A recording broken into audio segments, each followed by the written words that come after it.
وقالت الیہود، یہودیوں نے کہا ید اللہ مغلولہ، اللہ تعالیٰ کا ہاتھ بندھا ہوا ہے۔ تو اس کے جواب میں خدا تعالیٰ نے فرمایا غلت ایدیہم، ان کے ہاتھ بندھے ہوئے ہیں۔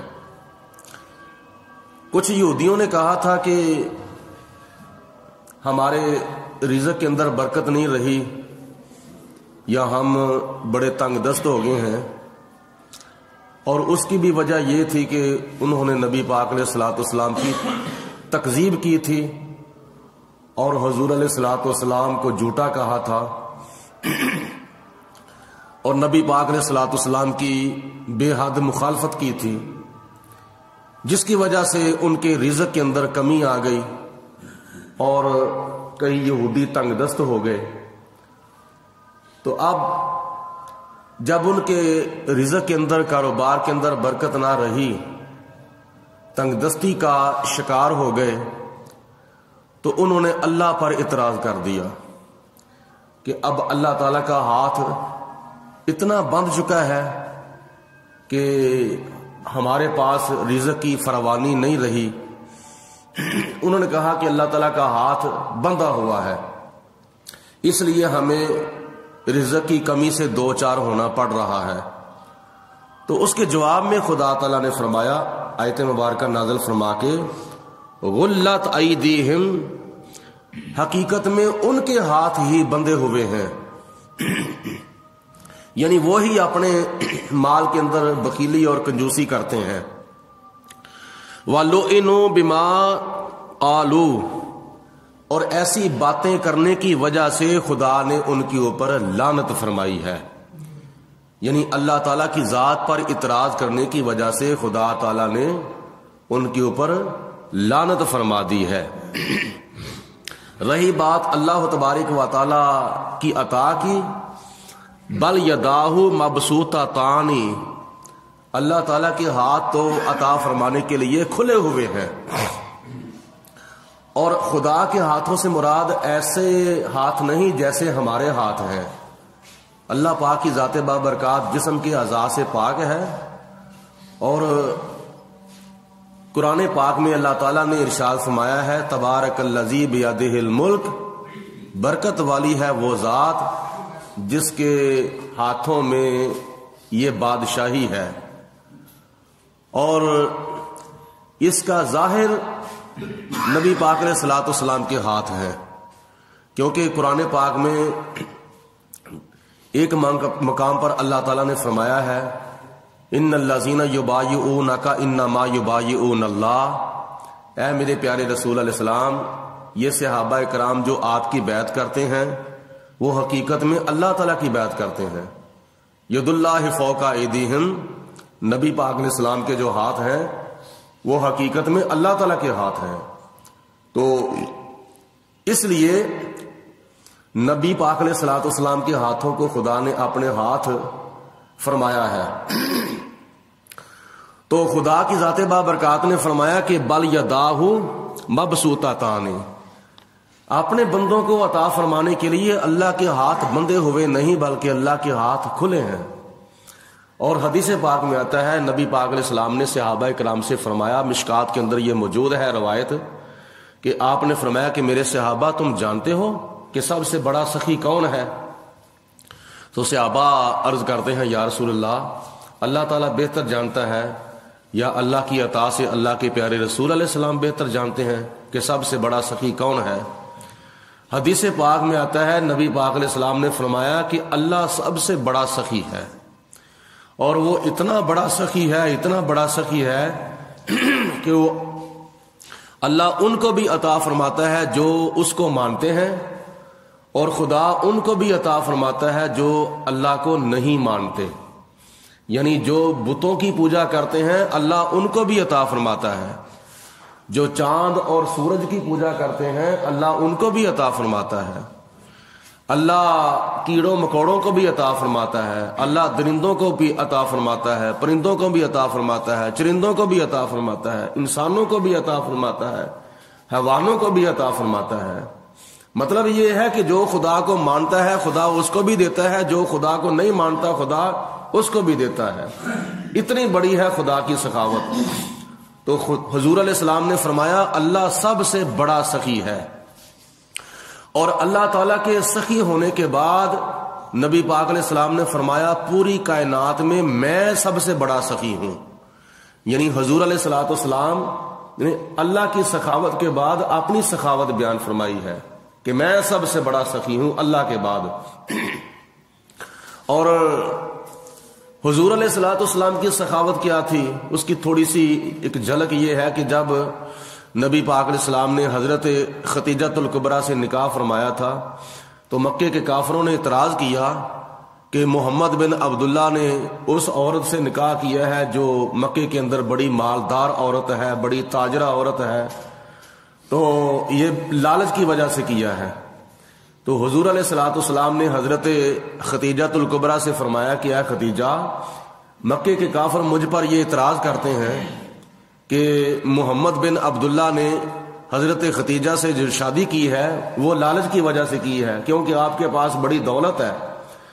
تو جناب ختیجہ الکبریٰ نے اپنا سارا مال، ساری دولت، سارے درہم و دینار نبی پاک علیہ السلام کے قدموں کے اندر لا کے ڈھیر کر دیے۔ تو نبی پاک علیہ الصلوۃ والسلام نے مکے کے اندر اعلان کروا دیا کہ جتنے بھی غریب، جتنے بھی یتیم، جتنے بھی فقیر، جتنے بھی نادار، جتنے بھی معذور اور جتنی بھی بیوہ عورتیں مکے کے اندر ہیں وہ سارے کے سارے آ جائیں، اور میں آج سب کو حضرت ختیجہ کا مال جو ہے وہ بانٹنے والا ہوں۔ تو نبی پاک علیہ السلام کی چاروں طرف لائنیں لگ جاتی ہیں، اور حضور علیہ الصلوۃ والسلام نے حضرت ختیجہ کا جتنا مال تھا وہ سارے کا سارا مکے کے غریبوں کے اندر، مکے کے یتیموں کے اندر، مکے کی بیوہ عورتوں کے اندر سارے کا سارا تقسیم کر دیا۔ تو جب آپ نے اپنا سارا مال سخاوت کر دیا تو مکے کے کافروں کے جو اعتراضات تھے وہ بند ہو گئے اور ان کی زبانیں گونگ ہو گئیں، لبوں کے اوپر مور سکوت لگ گئی، شرمندے ہو گئے۔ ہم تو محمد بن عبداللہ کو بڑا لالچی تصور کرتے تھے، انہوں نے تو اپنے پاس ایک پیسہ بھی نہیں رکھا۔ تو یہ ہے نبی پاک علیہ السلام کی سخاوتوں میں سے ایک سخاوت کی جھلک۔ تو نبی پاک علیہ السلام نے ارشاد فرمایا سب سے بڑا سخی اللہ ہے، اور اللہ کے بعد سب سے بڑا سخی میں ہوں۔ اور نبی پاک علیہ السلام نے فرمایا میرے بعد سب سے بڑا سخی جو ہے وہ عالم دین ہے۔ حالانکہ نبی پاک علیہ الصلوۃ والسلام چاہتے تو کسی بڑے مالدار کا بھی ذکر کر سکتے تھے کہ جو لاکھوں نہیں بلکہ کروڑوں روپیہ اللہ کی راہ میں دے دیتے ہیں، مسجدوں کو، مدرسوں کو اور رفاہی عامہ کے کاموں پر کروڑوں روپیہ لوگ لگا دیتے ہیں، اربوں روپیہ لوگ دے دیتے ہیں، غریبوں، مسکینوں، یتیموں کی امداد کرنے کے لیے ہسپتال بنوا دیتے ہیں، اور کیا نام ہے یونیورسٹیاں بنوا دیتے ہیں، تعلیمی ادارے بنوا دیتے ہیں، ٹینکیاں لگوا دیتے ہیں، پانی کا انتظام کر دیتے ہیں، بہت لوگ سخاوت کرتے ہیں، لاکھوں نہیں، کروڑوں نہیں بلکہ اربوں روپیہ کئی امیر اللہ کی راہ میں خرچ کر دیتے ہیں۔ لیکن نبی پاک علیہ الصلوۃ والسلام نے فرمایا وہ بھی سخی ہیں،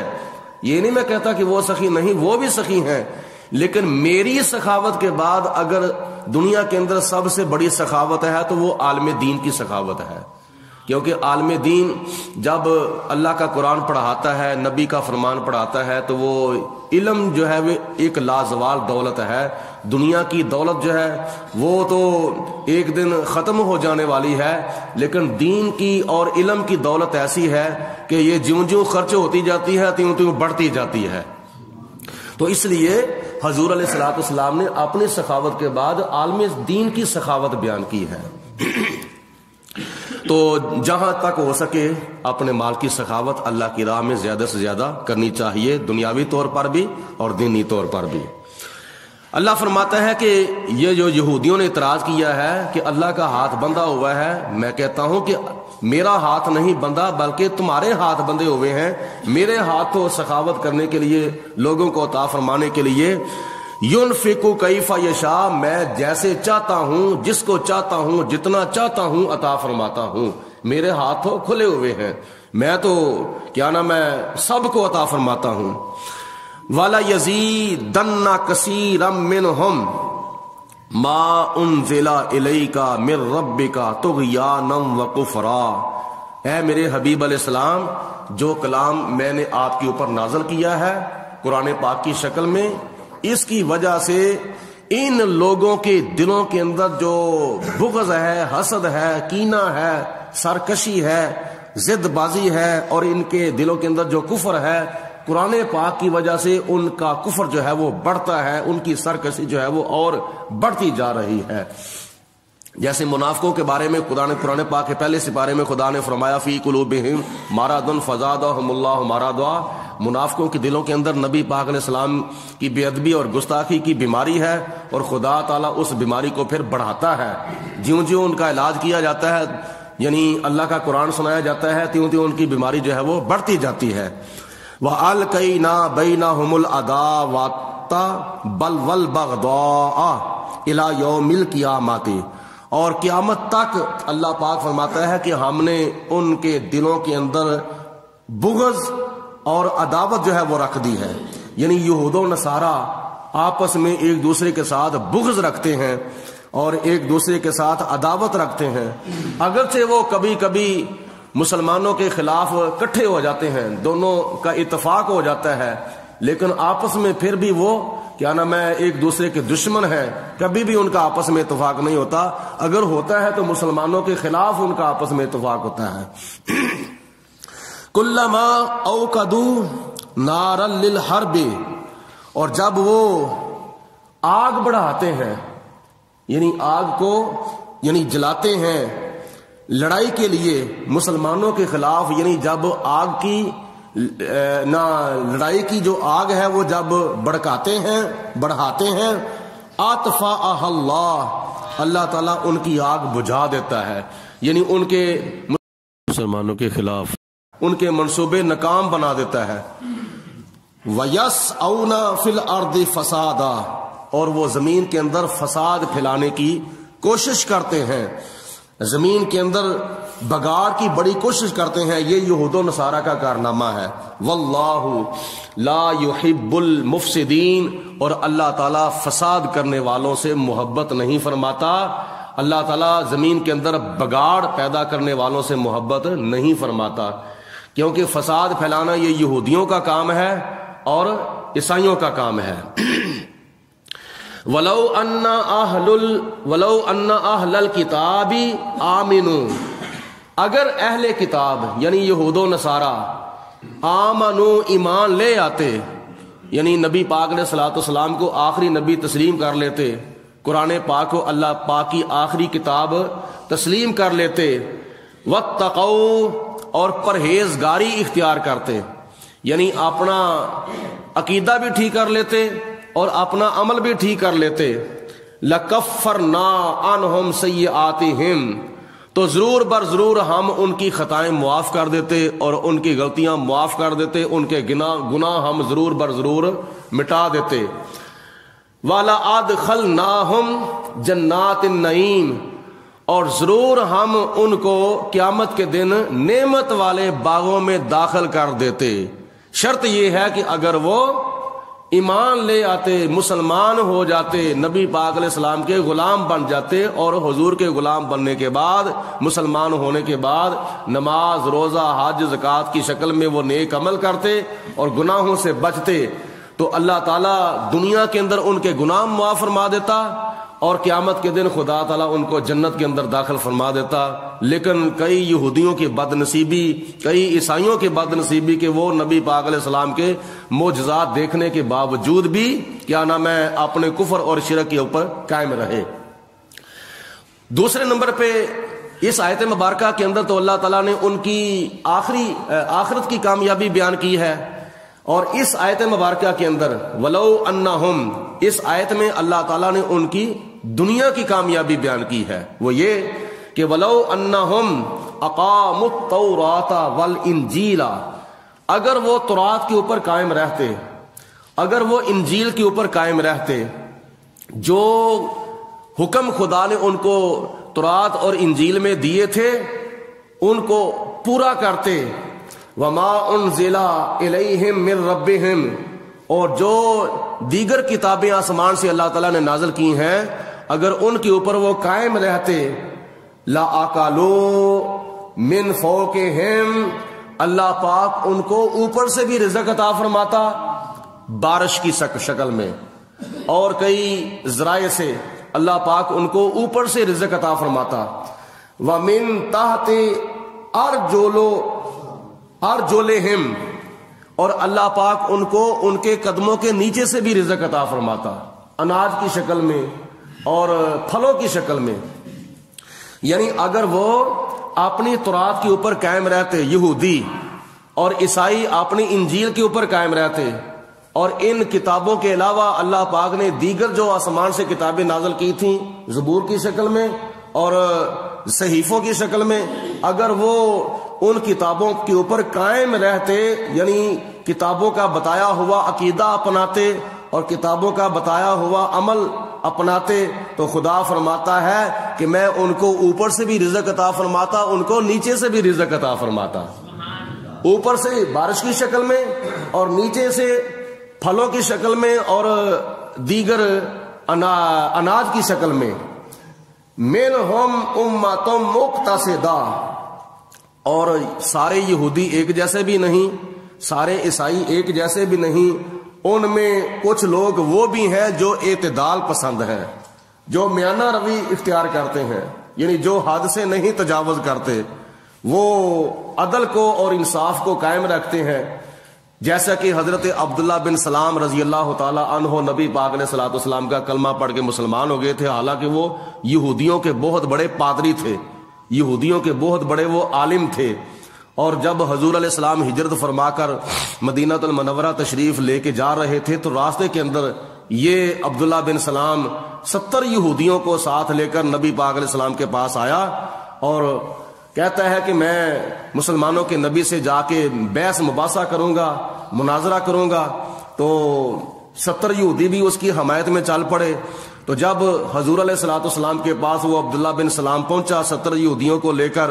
اور حضور علیہ الصلوۃ والسلام کے سامنے آ کے کوئی سوال ہی نہیں کیا، کوئی جواب ہی نہیں ابھی لیا، کوئی اعتراض ہی نہیں کیا، تو نبی پاک علیہ الصلوۃ والسلام کا چہرہ دیکھ کے وہ مسلمان ہو گیا تھا۔ تو 70 یہودیوں نے کہا کہ عبداللہ بن سلام تجھے کیا ہو گیا ہے، تو کہتا ہے کہ میں جا کے بحث مباحثہ کروں گا، میں یہ کروں گا، میں وہ کروں گا، نہ تو نے کوئی سوال کیا ہے، نہ تو نے کوئی جواب لیا ہے، تو نے تو کوئی بات کی نہیں ہے۔ تو اس نے کہا کہ جب میں نے دیکھا تھا کہ نبی پاک علیہ الصلوۃ والسلام کا چہرہ کتنا خوبصورت ہے، تو میں نے دل سے فیصلہ کر لیا تھا کہ یہ چہرہ کسی جھوٹے کا نہیں ہو سکتا، یہ چہرہ کسی سچے کا ہو سکتا ہے۔ تو اس لیے جب کیا نام ہے عبداللہ بن سلام نے کلمہ پڑھا تو اس کے ساتھ جو آئے ہوئے تھے 70 یہودی، انہوں نے بھی نبی پاک علیہ السلام کا کلمہ پڑھ لیا تھا۔ تو سارے یہودی ایک جیسے نہیں ہوتے تھے، کئی ان میں اعتدال پسند ہوتے تھے، انصاف پسند ہوتے تھے۔ وَكَثِيرٌ مِّنْهُمْ سَاءَ مَا يَعْمَلُونَ، اور بہت ان میں ایسے ہیں کہ جو برا عمل کرتے ہیں، یعنی یہود و نصارہ میں بہت ایسے لوگ بھی ہیں کہ جو برے برے اعمال کرتے ہیں۔ یا ایھا الرسول، اے میرے پیارے رسول علیہ الصلوۃ والسلام، بلغ ما انزل الیک من ربک، جو پیغام آپ کے رب کی طرف سے آپ کے اوپر نازل ہو چکا ہے قرآن پاک کی شکل میں، اے میرے حبیب علیہ الصلوۃ والسلام یہ میرا پیغام کفار مکہ تک پہنچا دو۔ وَإِن لَّمْ تَفْعَلْ فَمَا بَلَّغْتَ رِسَالَتَهُ، اگر آپ نے ایسا نہ کیا تو سمجھو آپ نے اللہ کا پیغام پہنچایا ہی نہیں ہے۔ وَاللَّهُ يَعْصِمُكَ مِنَ النَّاسِ، اور آپ کو پریشان ہونے کی ضرورت نہیں ہے، آپ کی عزت کی حفاظت کرنے والا پروردگار ہے۔ تو اگر وہ آپ کو گالیاں بھی نکالیں گے، مخالفت کریں گے، آپ کو پریشان ہونے کی ضرورت نہیں، اللہ تعالیٰ آپ کی عزت کی حفاظت کرنے والا ہے۔ ان اللہ لا یہدی القوم الکافرین، بے شک اللہ تعالیٰ کافر قوم کو ہدایت نہیں عطا فرماتا۔ تو مسلمان بھائیوں، اس پاک مہینے کے اندر زیادہ سے زیادہ قرآن پاک کی تعلیمات کے زیورات سے اپنے آپ کو مزین و راستہ کرنے کی کوشش کرو، اور یہ بڑی برکتوں والا مہینہ ہے اور یہ بڑی رحمتوں والا مہینہ ہے۔ عبادت کی کثرت کرو، سخاوت کی کثرت کرو۔ عبادت کرنے سے بندہ اللہ پاک کے حقوق ادا کرنے کی کوشش کرتا ہے، اور سخاوت کرنے سے بندہ اللہ کے بندوں کے حقوق پورے کرنے کی کوشش کرتا ہے۔